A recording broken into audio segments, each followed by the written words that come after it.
Nuestro trabajo realizado por Miguel Ángel Baltanás, María Borona, Raúl Cano, Alba Chacón y yo misma, María Barruy, trata sobre la estructura invertida.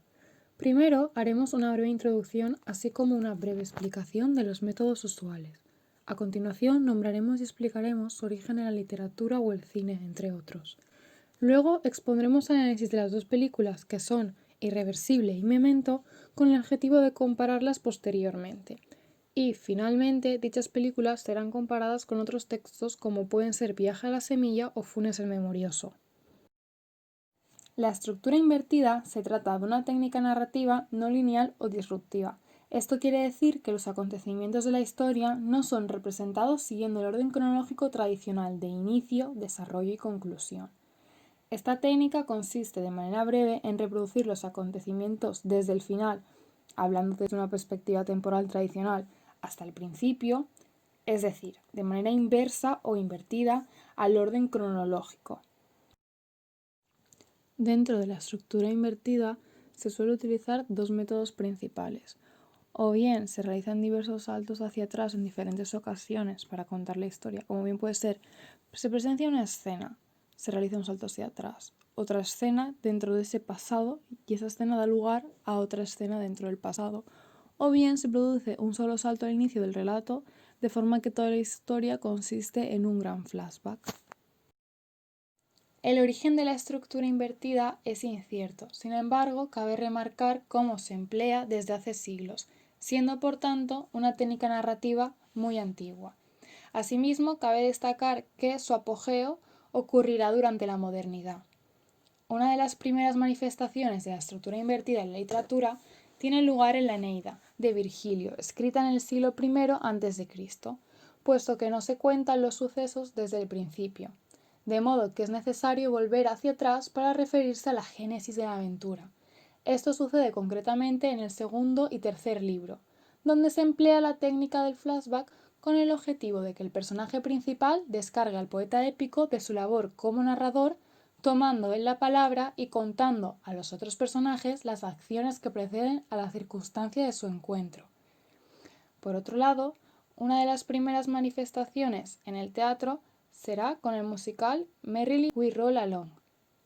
Los autores Furt y Sondheim buscaron ser fieles a la historia original, adaptándola al periodo que abarca desde 1957 hasta 1976. La trama sigue a un talentoso compositor de musicales de Broadway, llamado Franklin Shepard, quien tras dejar de lado sus amistades y su antiguo trabajo busca triunfar en Hollywood como productor. Al igual que en la obra original de George S. Kaufman y Moss Hart, la producción empieza con el propio Shepard tras alcanzar la fama. A partir de ese instante, su historia va retrocediendo a medida que progresa la obra, en la que se muestran los momentos más importantes de su vida, así como los acontecimientos que hicieron de él un hombre de éxito. Respecto a la estructura invertida en el cine, creo necesario destacar dos películas que podrían considerarse las dos primeras manifestaciones de este tipo de estructura. La primera película es La Glace à Trois Fers de 1927, que también es conocida como El espejo de las tres caras. Por otro lado estaría Happy End de 1966. El espejo de las tres caras es una película de la vanguardia psicológica narrativa, escrita por Jane Austen. Su argumento se centra en un rico y joven empresario que se enamora consecutivamente de tres mujeres. Por un lado encontramos a Pearl, que es una elegante mujer inglesa, por otro lado a Atalia, que es una escultura rusa, y Lucy, que es una chica ingenua de la clase obrera. Sin embargo, dicho empresario, abrumado por su debilidad y cobardía, decide eludir las obligaciones de las diversas relaciones amorosas que tiene y prefiere coger su coche deportivo de un garaje ultramoderno para recorrer las elegantes playas de Deauville. En su camino es golpeado fatalmente por una golondrina que desciende. A partir de este momento la película se divide en tres segmentos, cada uno de los cuales consiste en eventos que experimentó cada mujer. Estas secuencias están integradas en escenas en las que cada una de las tres mujeres cuenta y recuerda su propia historia de amor. Por tanto, el presente, el futuro y el pasado se fusionan y no se pueden distinguir claramente. El entrelazamiento de varias capas de experiencia temporal, recuerdo, narración y exhibición ha sido considerada una fuente de inspiración de Alain Resnais. y esta película prefigura hasta cierto punto su L'année dernière à Marienbad. Por otro lado, Happy End de 1966 es una película escrita por Aldrich Lipsky. Happy End cuenta la historia de vida de un carnicero llamado Bedřich Friedrich, que fue interpretada por Vladimir Menšik. Sin embargo, se cuenta completamente al revés. Incluso los diálogos están pronunciados a la inversa, dando lugar a una historia diferente a la que representaría una narración que fluye hacia adelante, es decir, cronológicamente temporal.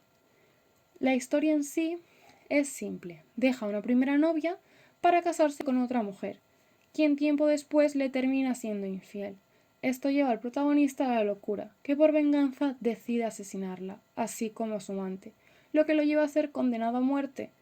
Todas estas escenas que acabo de describir son contadas al revés. Por tanto, el recurso de exponer la cinta totalmente a la inversa es lo que le dio la relevancia en su momento. Sin embargo, cabe remarcar que aun con los diálogos originales, si bien a la par Lipsky opta por poner la voz de Menšik intentando explicar los hechos, se hace más curioso y hilarante la historia, puesto que pocas cosas son más difíciles de justificar que algo que sucede al revés. Memento, a grandes rasgos, trata de Leonard, un hombre que sufrió un grave accidente la noche en que visualizó cómo mataban a su mujer en su propia casa. Fue herido y a partir de entonces sufría una enfermedad cerebral en la cual no podía crear nuevos recuerdos, todo lo olvidaba y solamente almacenaba en su memoria los sucesos anteriores al accidente. De esa forma, las fotografías, los tatuajes y las técnicas memorísticas que utiliza para el día cotidiano asumen un papel protagonista en la película. Este se obsesiona con matar al asesino de su mujer y durante su investigación asesina a un importante narcotraficante llamado Jimmy Grant, el cual se cuestiona si realmente tenía relación con la muerte de la mujer o si lo mató debido a la manipulación de Teddy, un policía corrupto. Por otra parte, se narra de forma paralela un conjunto de secuencias en donde Leonard narra la historia de Sammy Jenkins, un hombre con la misma enfermedad que él, la pérdida de la memoria reciente. Como podemos observar, Memento consta de una estructura narrativa bastante compleja. A simple vista diferenciamos dos líneas narrativas, una en color y otra en blanco y negro. La primera imagen que se observa es el asesinato de Teddy, el cual ya nos revela que la línea narrativa en color va a ser en sí una estructura invertida, como podéis comprobar en el vídeo que hemos dejado a vuestra disposición. No es una escena cronológica, sino que está invertida y por lo tanto es un guiño a la estructura protagonista del film. Así pues, afirmamos que esta imagen realmente sería la última de la película, es decir, en el tiempo del relato es la primera, pero en el tiempo de la historia, si lo pensamos como cronológico, sería la última. A partir de aquí, toda la estructura comienza por el final. Haciendo referencia a las líneas narrativas que hemos nombrado, afirmamos que la de color podría considerarse la principal del film, pues se narra la larga búsqueda del asesino de la mujer de Leonard y cómo éste vive y actúa en dicha investigación. Se trata de una estructura invertida, es decir, comienza por el final, por el asesinato ya mostrado en el vídeo anterior, y termina en el principio. Así pues, toda la narración es como un inmenso flashback. Hay varios elementos que nos ayudan a percibir esta evolución, como por ejemplo que Leonard comienza muy tatuado y poco a poco va teniendo menos tatuajes, o que por ejemplo las repeticiones de algunas imágenes recurrentes nos confirman que una secuencia ocurre anteriormente a la otra. Cabe detallar que además de tratarse una estructura invertida, dentro de la misma se hallan diversas analepsis en forma de recuerdos, en donde Leonard recuerda a su esposa y también el momento del asesinato. Por otra parte, observamos la línea narrativa en blanco y negro. En estas secuencias encontramos a Leonard hablando de forma acelerada por teléfono, en donde explica cómo, si de un narrador intradiegético se tratase, la historia de un antiguo cliente suyo, Sammy Jenkins, a partir de diversas analepsis, es decir, habla del pasado. La peculiaridad de dicha línea narrativa es que es lineal, es decir, el tiempo de la historia y el tiempo del relato coinciden. El tiempo avanza hacia adelante, cronológicamente, aunque observamos analepsis como hemos nombrado anteriormente. Como podéis observar en este esquema visual, ambas estructuras son independientes y se van alternando hasta la secuencia en donde Leonard asesina al narcotraficante Jimmy Grant, secuencia que aparece en blanco y negro, pero a partir de una foto del homicidio tomada al instante, toda la secuencia pasa a verse en color, es decir, nos hallamos en el momento en que ambas líneas narrativas se funden en una misma y desaparece la diferencia entre línea narrativa A y línea narrativa B. Dicha secuencia en el tiempo del relato la vislumbramos como la última, pero realmente en el tiempo de la historia sería la primera.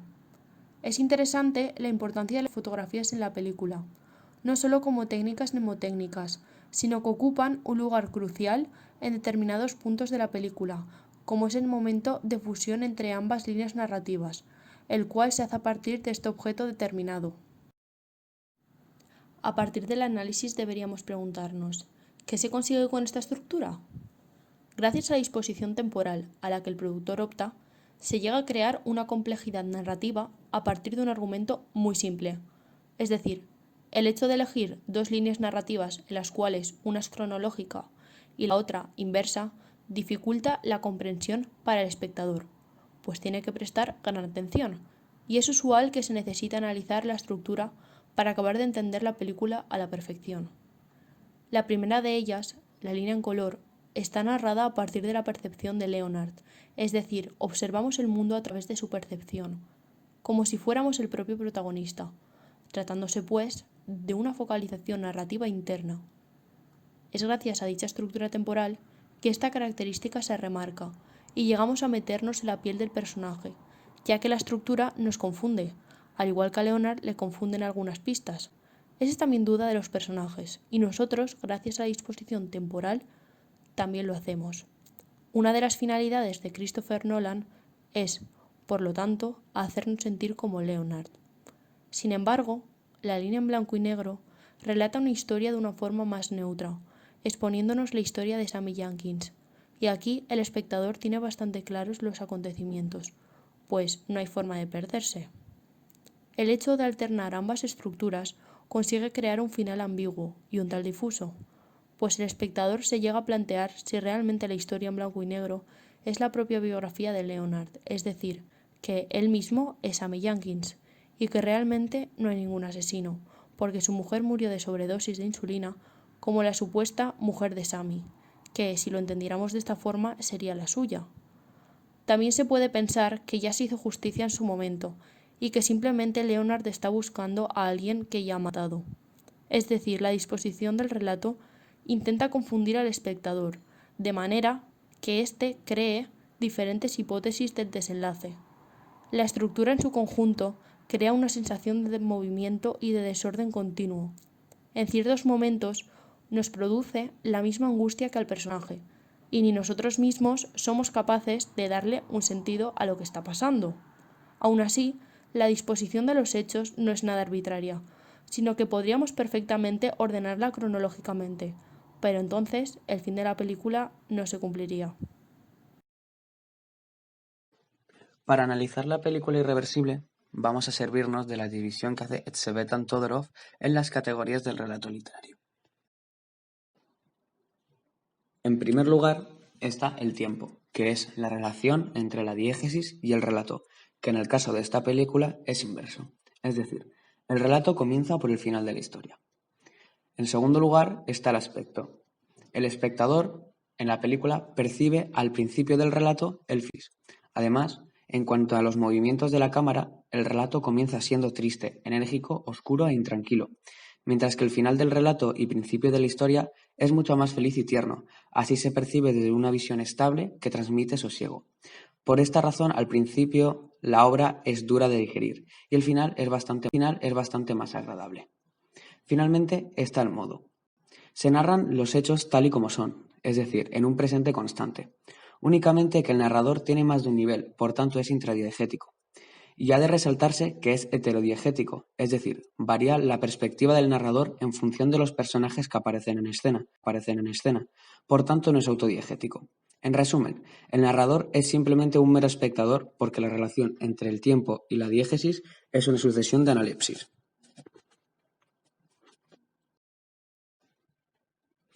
La sucesión del tiempo en la película se puede expresar mediante el orden, la duración y la frecuencia.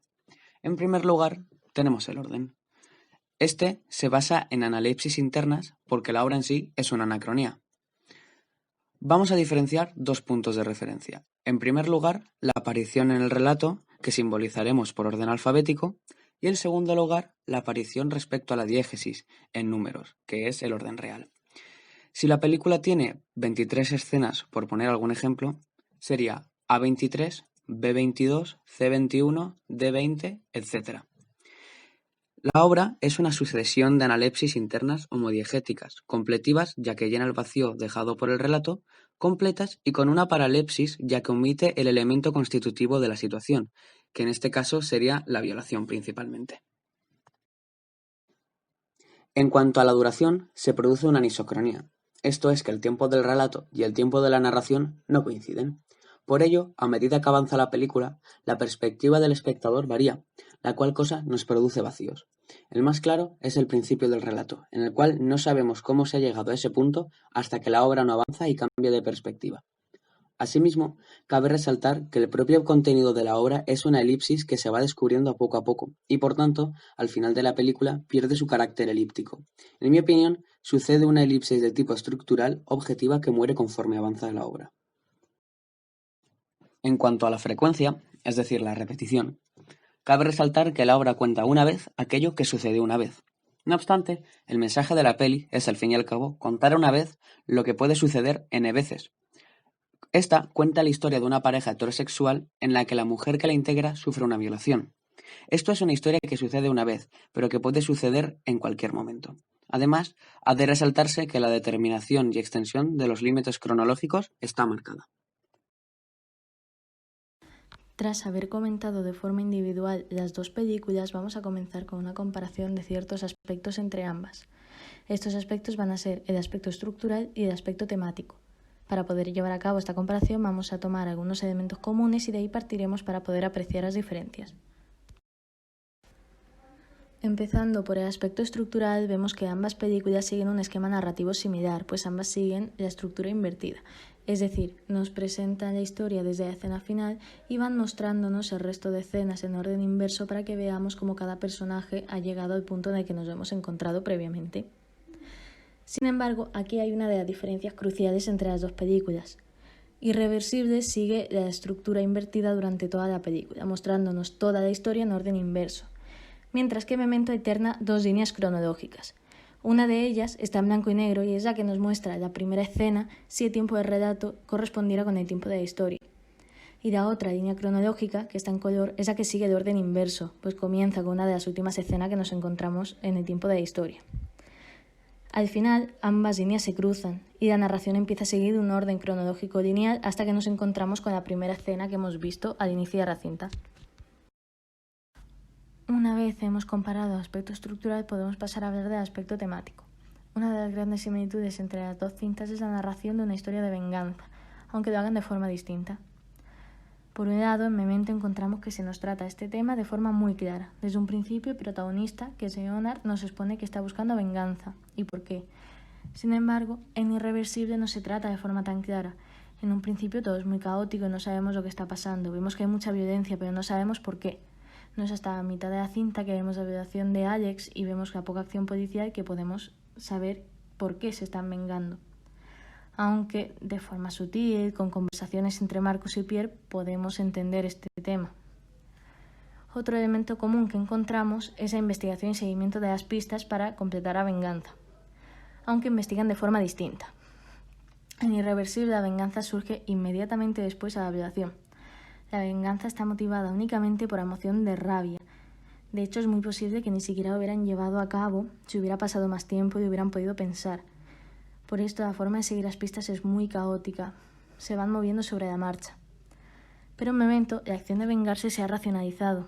Ha pasado un tiempo desde la muerte de la esposa, la policía ya encontró al culpable, aunque Leonard no esté de acuerdo, y por eso busca al responsable. Así que sigue un método más o menos calculado. Incluso tiene en su poder un archivo policial con los datos del caso. Su juicio no está anulado por las emociones. Simplemente ha racionalizado que para superar la muerte de su mujer necesita de esa justicia. Por último, otra gran diferencia encontramos es la actitud de los personajes que están llevando a cabo la venganza. En Irreversible hay una dualidad, ya que se nos presenta a Marcus como una persona violenta que solo sabe reaccionar a este hecho traumático buscando venganza, dejándose llevar por la rabia.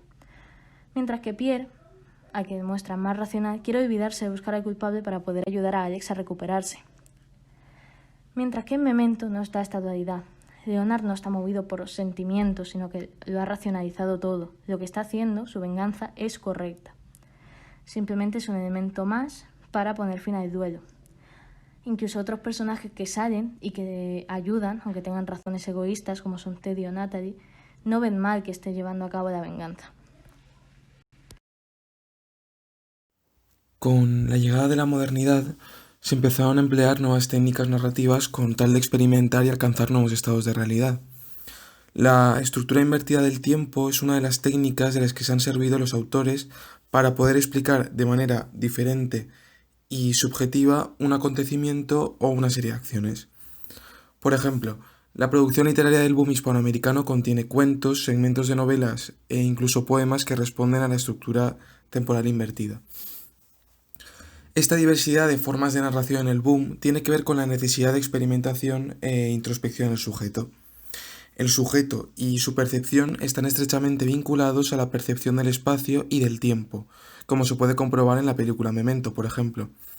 La literatura hispanoamericana no es la única que emplea estas técnicas narrativas, como es obvio, sino que, así como en las películas, actualmente encontramos múltiples textos literarios donde se encuentra esta concepción del tiempo. Para poder plasmar esto que acabo de decir, pasaremos a explicar cómo influye la estructura temporal invertida y la percepción subjetiva en Viaje a la semilla de Alejo Carpentier, Funes el memorioso de Jorge Luis Borges y un fragmento de La última salida de Federico Axat. ¿Cómo recibe el lector esta estructura narrativa y qué imagen del mundo pretende dar? En Viaje a la semilla de Alejo Carpentier se narra la historia o biografía de Marcial en una misma casa. La peculiaridad se encuentra en que esta historia se narra desde el final, o sea, su muerte, hasta el principio, su concepción. En este caso, la inversión temporal está justificada por la acción de, como dice el cuento, un negro viejo con un cayado. Este personaje tan peculiar es prácticamente un tópico literario en la literatura del boom, y concretamente en el realismo mágico.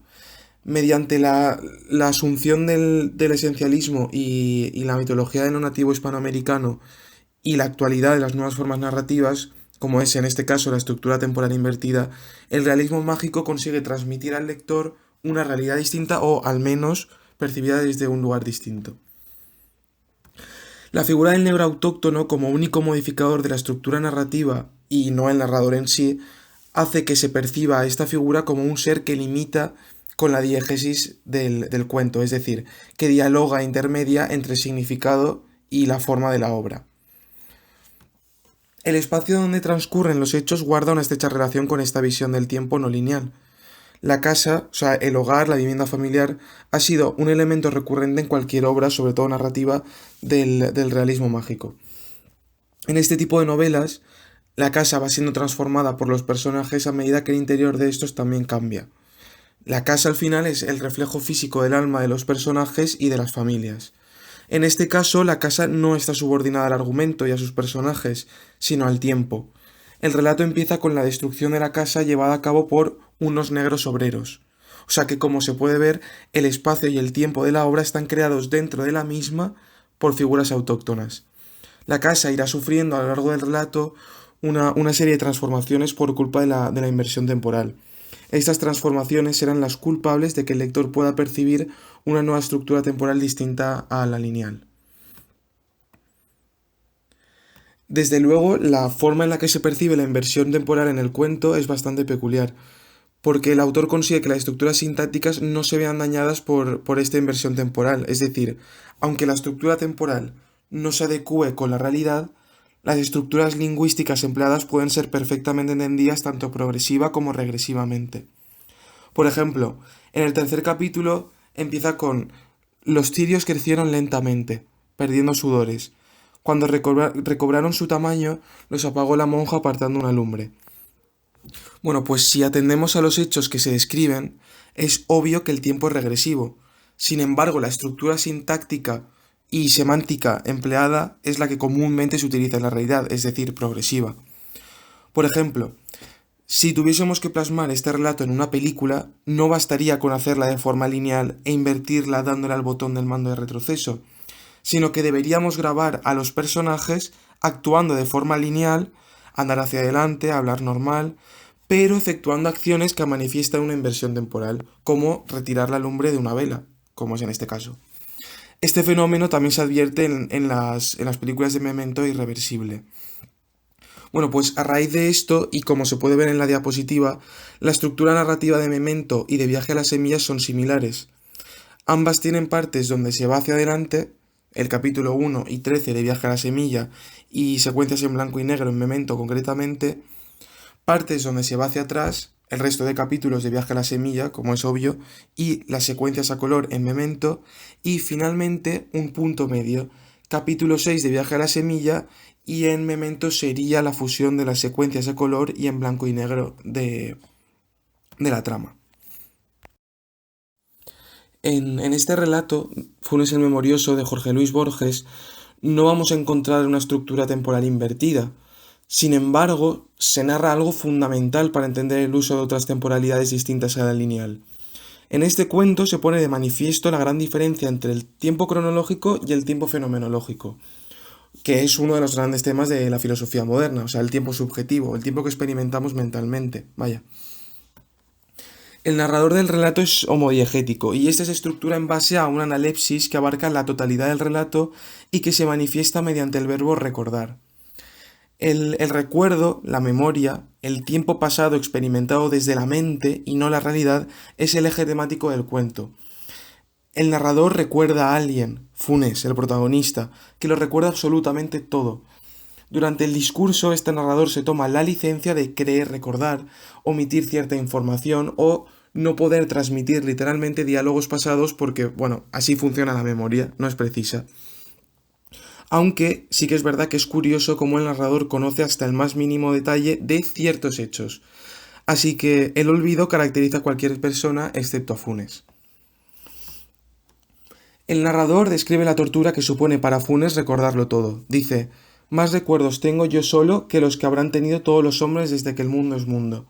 También dice: mis sueños son como la vigilia de ustedes. Y también hacia el alba, mi memoria, Señor, es como vaciadero de basuras. Es que de hecho se llega a afirmar que Funes necesitaba un día entero para recordar un día. Además, recordarlo todo suponía no poder abstraer los objetos en ideas o conceptos. Para él, un perro de perfil no podía tener el mismo nombre que un perro de frente. O, por ejemplo, para él, la figura del perro no existía. Solo existía un inmenso abanico de perros individuales y distintos que había visto a lo largo de su vida y que recordaba perfectamente. Bueno, pues Funes podría ser la antítesis del protagonista de Memento. Mientras que en Funes el Memorioso la técnica narrativa empleada no es novedosa o experimental, o sea, es lineal, temporalmente hablando, la de la película trata de serlo para poder insertar al lector en el tiempo subjetivo o fenomenológico del protagonista. La estructura invertida en la película tiene un uso práctico, tener la misma necesidad que el personaje de volver hacia atrás para poder construir el presente y también el futuro. Para el personaje, volver atrás es como ir hacia adelante, y este efecto se consigue con la inversión temporal de la obra.